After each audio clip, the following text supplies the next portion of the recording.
Saúdo os amados irmãos com a gloriosa paz de nosso Senhor e Salvador Jesus Cristo. Glória a Deus por mais esta videoaula da revista da Escola Bíblica Dominical. Avivamento, uma necessidade nos dias atuais, comentada pelo pastor missionário Eurico Bergstein, no ano de 1993 e reeditada pela CPAD. O título da lição de hoje é Daniel ora por um despertamento. Se inscreva no canal para receber o conteúdo de primeira mão, clique no gostei e ajude a divulgar a palavra de Deus para outras pessoas. Comente, compartilhe com seus parentes e amigos e a igreja. E Deus te abençoe, você é alvo das nossas orações. Então vamos à lição.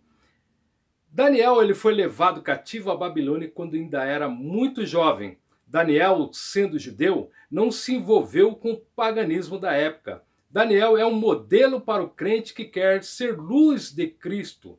Daniel resplandecia numa geração corrompida e perversa, lá na Babilônia.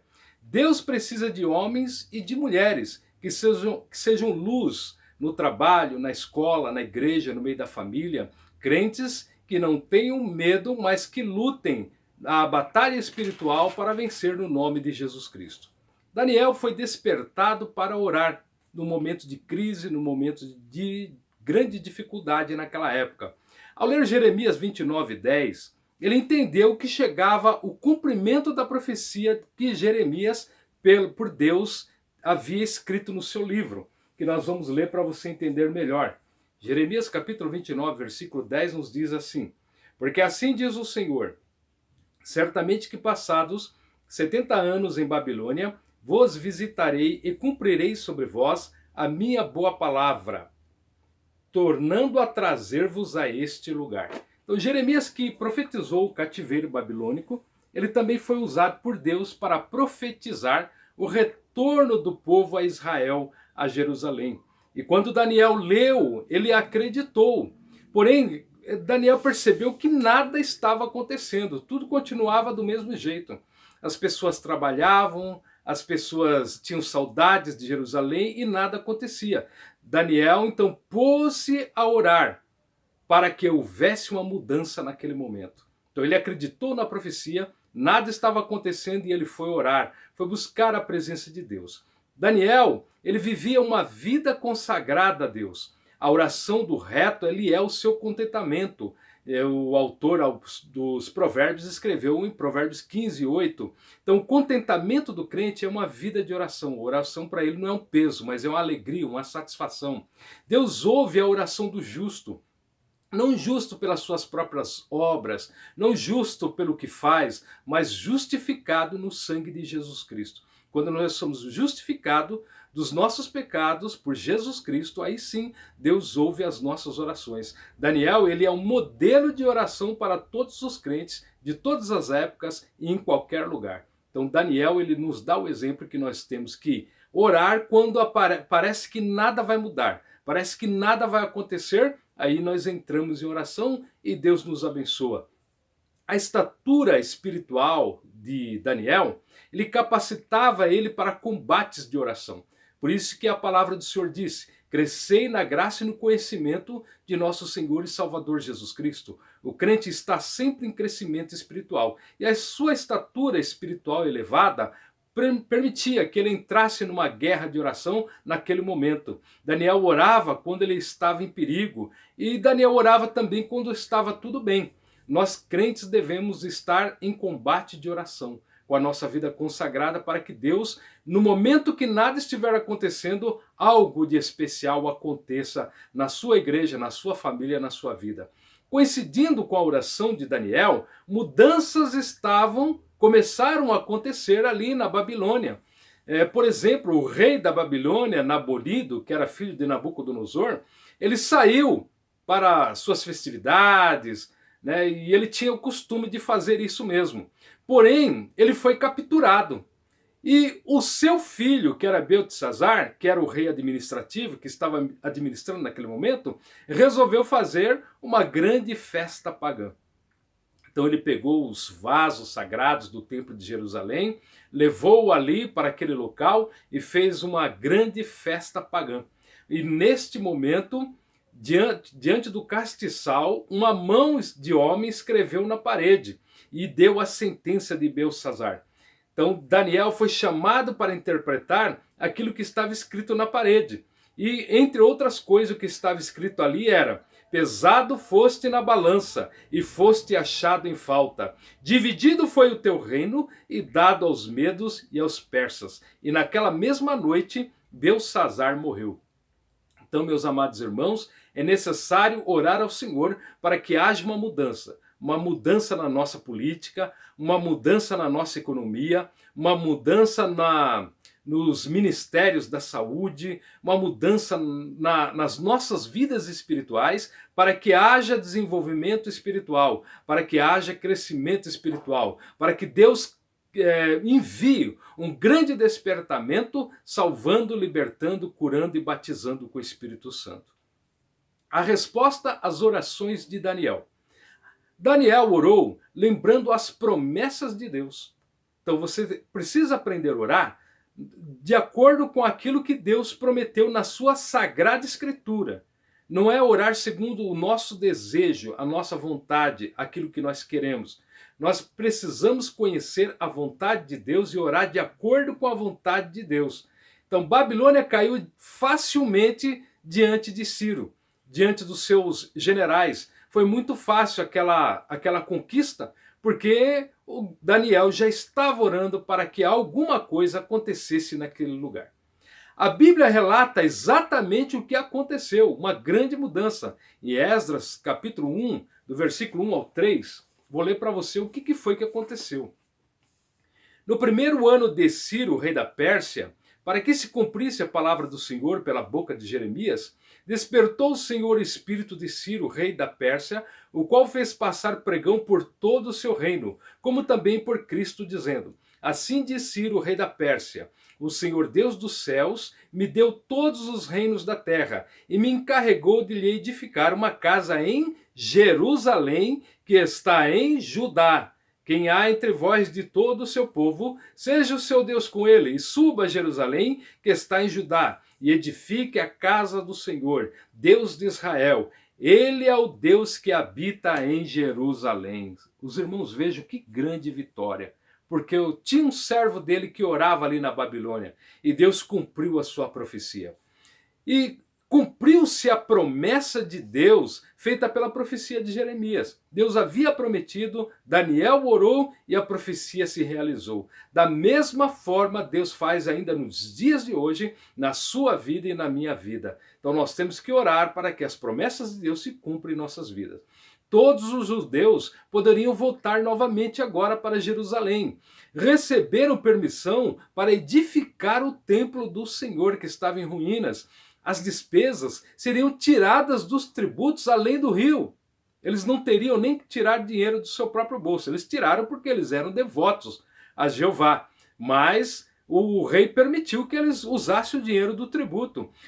Os vasos sagrados seriam levados de volta a Jerusalém. Aqueles vasos sagrados que Beltsazar, de uma maneira maligna, usou numa festa pagã, agora Ciro, temente a Deus, ele permitiu que Zorobabel levasse de volta os vasos do Senhor.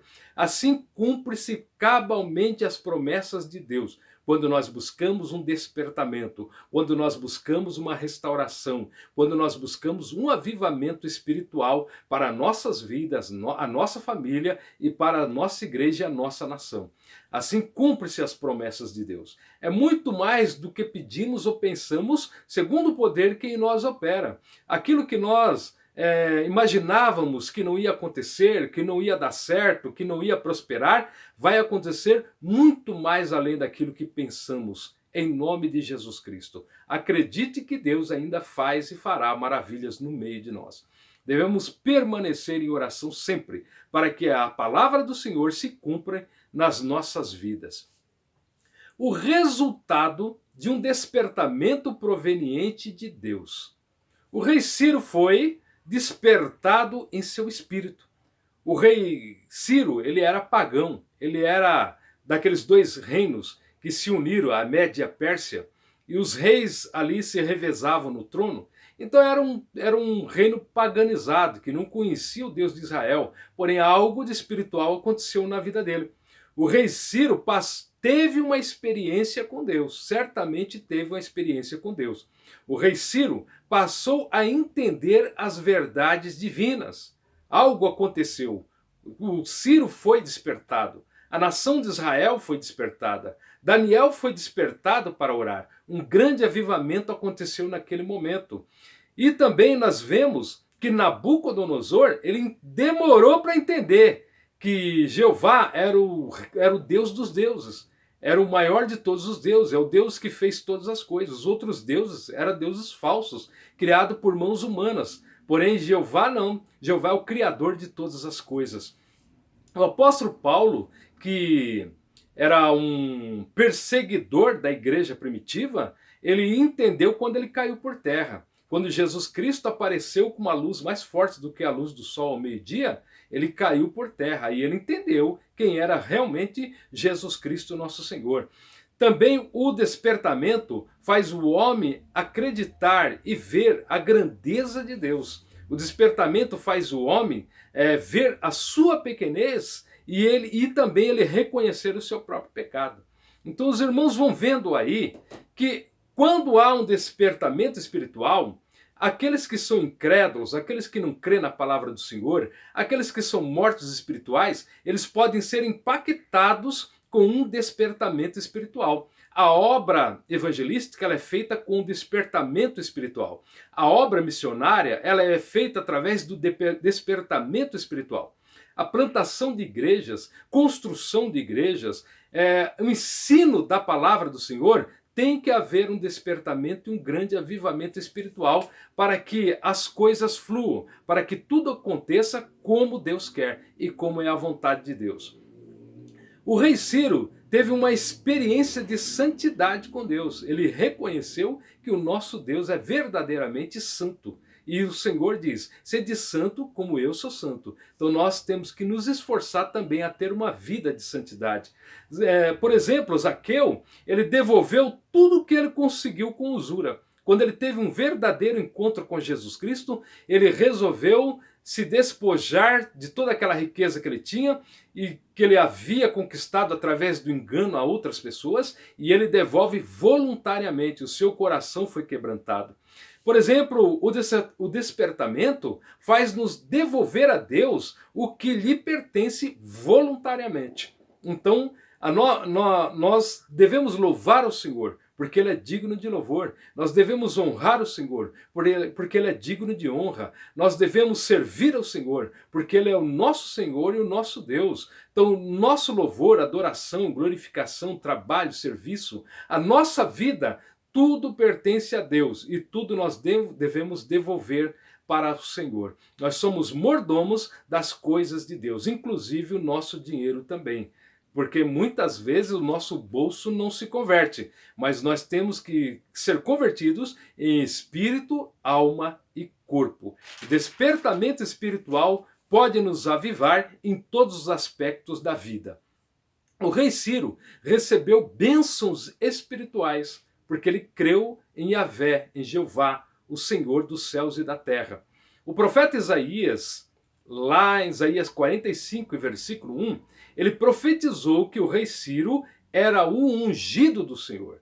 Então foi uma profecia a respeito da vida de Ciro 200 anos antes dele nascer. Uma coisa espetacular, fenomenal e maravilhosa, que 200 anos antes Deus já sabia o nome de Ciro, o nascimento de Ciro, quem seria Ciro, e Deus, pelo profeta, o chama de ungido do Senhor. O despertamento, ele traz bênção à nação. Quando nós buscamos um avivamento, um despertamento espiritual para a nossa pátria, para o nosso país, então acontece bênçãos espirituais na nossa nação. A nossa nação está precisando de um avivamento. A nossa nação está precisando de um despertamento espiritual. Por isso há necessidade de crentes que combatam em oração, de crentes que guerreiam em oração. O despertamento traz bênção à igreja. As igrejas precisam de despertamento espiritual para que possa prosperar a evangelização, a obra de missões, construções de templo, a bênção nas famílias, nas casas dos irmãos, para que haja cura, para que haja salvação de almas, para que haja batismo nas águas, é necessário um verdadeiro avivamento espiritual. Não um falso avivamento como nós vemos por aí, mas um avivamento em espírito e em verdade, porque somente Deus é Ele quem produz o avivamento espiritual. Nós não podemos produzir avivamento espiritual, nem com música, nem com danças. Podemos fazer o que nós quisermos. Nós não produzimos o avivamento espiritual. Nós oramos insistentemente ao Senhor com muita fé e Deus vem e envia o vento do Espírito e aviva a nação, e aviva a igreja, aviva as famílias e nos aviva pessoalmente também, como nós vimos na vida de John Wesley. John Wesley, pela sua pregação e pela sua oração, toda a Inglaterra foi avivada e várias nações também foram avivadas, porque o John Wesley ele era um tição tirado do fogo. Também nós vimos no dia de Pentecostes, quando Jesus Cristo morreu, os discípulos se trancaram, ficaram amedrontados, entristecidos. Porém, no dia de Pentecostes, línguas repartidas como de fogo e um som de um vento veemente, e eles foram batizados com o Espírito Santo. Eles receberam um grande despertamento espiritual, que somente Pedro, quando pregou, 3.000 almas se converteram. E ali eles levaram o evangelho para todo mundo e que chegou até nós, por causa daquele despertamento espiritual. O despertamento, ele traz bênçãos especiais para nós individualmente. Nós devemos orar para o despertamento das nações, para o despertamento das igrejas, para o despertamento das famílias e para o nosso próprio despertamento espiritual. Quando nós estamos fracos, não temos uma vida de oração, não temos uma vida de louvor, estamos meio parados na fé, então nós temos que orar para que o Senhor nos avive e nos desperte novamente. Precisamos orar por um despertamento de poder e de unção. Nós precisamos de poder e nós precisamos de unção. Isso só vem com avivamento espiritual. A oração, ela tem que ser feita com a alma. Nós estamos envolvidos com o nosso raciocínio, com as nossas emoções, e a nossa alma, nós buscamos ao Senhor profundamente e o Senhor ouve a nossa oração. Na oração pode-se adorar a Deus plenamente. Quando nós estamos orando, ou em silêncio, ou em palavras, ou mesmo em clamor, em súplicas, o Senhor ele ouve a nossa oração. A oração ela transforma o nosso ser, a oração transforma o nosso pensamento, a oração transforma o nosso caráter, a oração transforma a todos nós intimamente, profundamente, espiritualmente, e transforma também o nosso exterior, e também transforma aquilo que está ao nosso redor, as pessoas que estão à nossa volta. Então nós precisamos buscar um avivamento espiritual. Na oração nós somos controlados por Deus. Quando nós estamos despertados espiritualmente, quando recebemos um avivamento do Espírito Santo, então o que acontece? O Senhor controla os nossos pensamentos, o Senhor controla as nossas palavras, o Senhor controla as nossas ações e o Senhor controla as pessoas que estão ao nosso redor, segundo a vontade dele e sempre para o crescimento espiritual e sempre para a salvação. A oração ela chega até Deus. Deus ele ouve a nossa oração como um perfume suave, glórias a Deus, quando nós oramos em espírito, quando nós oramos com a nossa alma, quando nós oramos com fé. É preciso orar por um despertamento para grandes milagres. Nós precisamos de milagres na nossa nação, nós precisamos de milagres nas nossas igrejas, nós precisamos de milagres nas nossas famílias. Nós vivemos tempos de crise econômica, crise na saúde, crise política, crise nas famílias. Nós estamos vivendo um período de grande pandemia que se espalhou pelo mundo inteiro e as dificuldades nas famílias se ampliaram, se potencializaram de uma forma como se nunca se viu. Então nós precisamos agora, neste momento, de um despertamento, de um avivamento. Nos tempos de crise é necessário um avivamento e grandes mudanças acontecerão nas nossas vidas. Amém? Glória a Deus por terminarmos mais uma videoaula. Deus te abençoe por ficar até o final, juntamente conosco, meditando na palavra de Deus. Deus te abençoe, abençoe a tua família, o teu trabalho, o teu emprego. O Senhor abra portas na sua vida, que o Senhor proteja a sua saúde e derrame graças na sua vida. A próxima lição tem por título Despertamento Espiritual, um milagre. É a lição de número 2. Tenha um ótimo dia, uma ótima semana de bênção e até a próxima lição, se Deus quiser.